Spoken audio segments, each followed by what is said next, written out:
Olá, Brasil!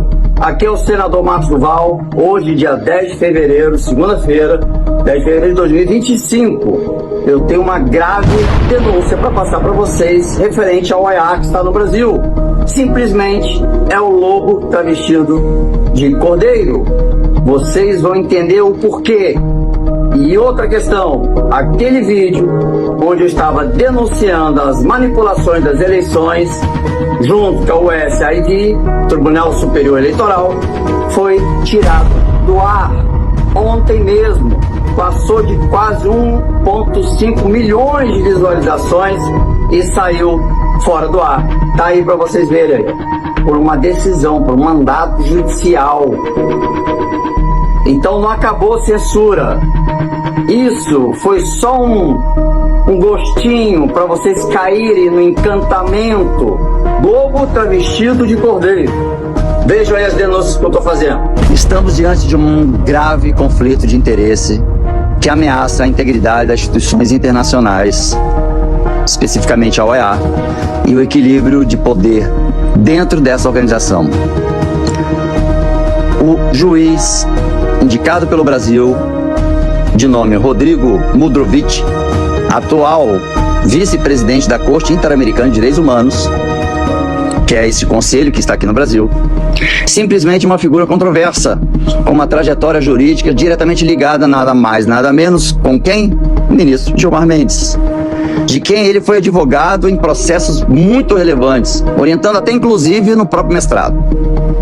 Além disso, atuou como professor no Instituto Brasiliense de Direito Público, o IDP, para quem não sabe, é de propriedade do ministro Gilmar Mendes. Rodrigo Mudrovich foi eleito juiz na Corte Interamericana de Direitos Humanos em novembro de 2021 e assumiu só no dia 1º de janeiro de 2022. Não tinha acontecido 8 de janeiro. E o mandato são de 6 anos, que se encerra no dia 31 de dezembro, só em 2027. Só que, coincidentemente, no dia 8 de janeiro de 2023, no final daquele ano fatídico, onde a narrativa era golpe de Estado, golpe de Estado, golpe de Estado, as denúncias contra as violações de direitos humanos, pessoas sendo presas indevidamente, sem o devido processo legal e tudo que todos nós já sabemos, simplesmente esse amigo do Gilmar Mendes, que estava na função de juiz, passou para nada mais, nada menos, como vice-presidente da Corte Interamericana de Direitos Humanos, essa que está aqui no Brasil. E ele vai ficar nessa posição como vice-presidente até 2027.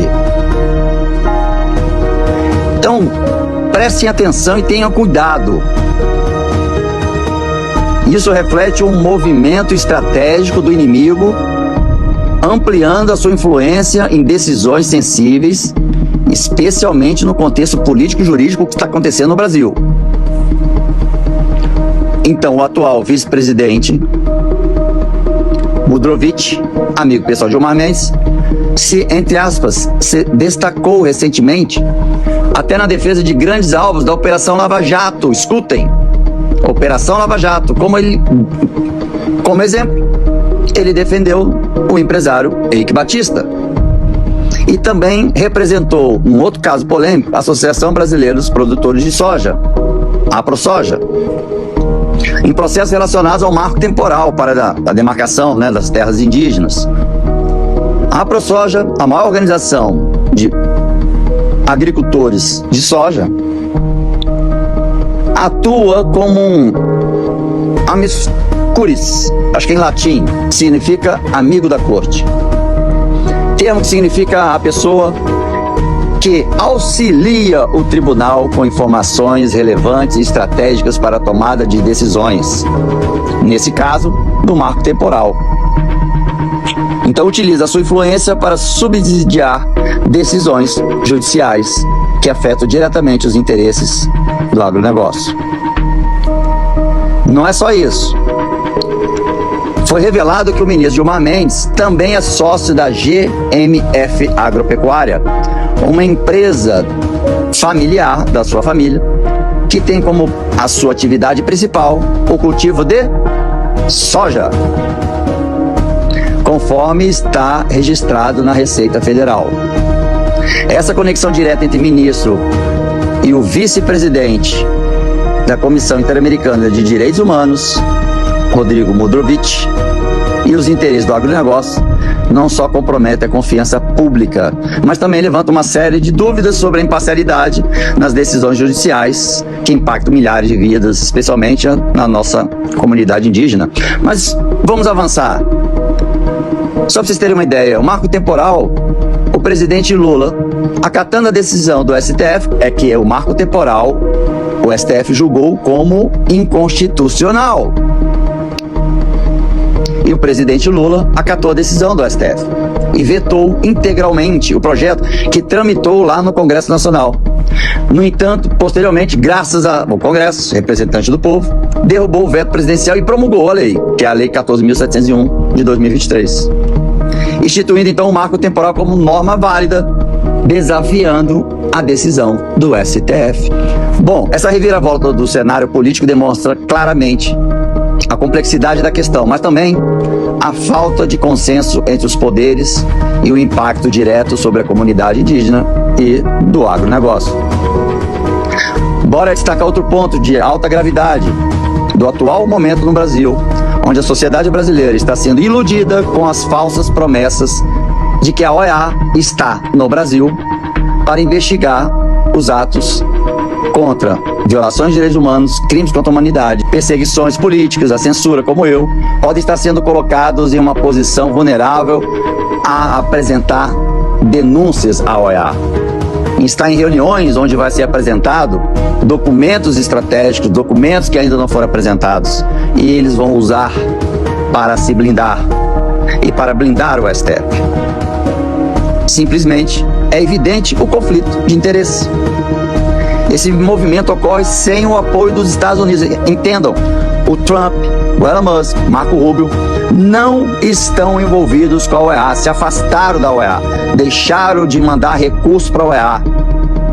Então, os Estados Unidos estão se lixando para a OEA.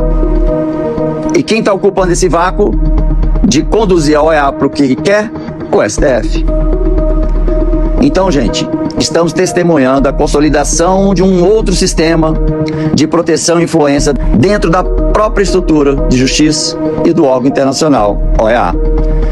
Eu sempre fui muito transparente, sincero com todos vocês e alerto aqui aos patriotas conservadores que tiveram seus direitos violados e todos os crimes contra a humanidade, violação de direitos humanos, censura, etc., prisão, perseguição política e tal. Vocês estarão se encontrando com o inimigo. Tomem cuidado, porque vocês podem apresentar, como eu disse, documentos, assuntos estratégicos, exatamente para uma instituição que hoje está sob a administração política do STF, não mais pelo governo americano. Portanto, não os vejo como aliados, muito pelo contrário. Infelizmente, é uma notícia ruim, mas num momento como esse, temos que ser cautelosos, estratégicos, para não cair na garra dos inimigos. Essa movimentação do ministro Alexandre de Moraes de reverter algumas contas, porque eu fui censurado ontem, enquanto contas estavam sendo devolvidas, eu tive um vídeo censurado da denúncia das eleições. Então não caiam na armadilha. É um movimento estratégico de contra-ataque do inimigo para seduzir vocês, para vocês entregarem documentos, todos que vocês têm, e ficarem a informação com a OEA e com o STF. Simplesmente isso. Vocês estão em direção à garra do inimigo. Aqui quem fala é o senador Marcos Duval.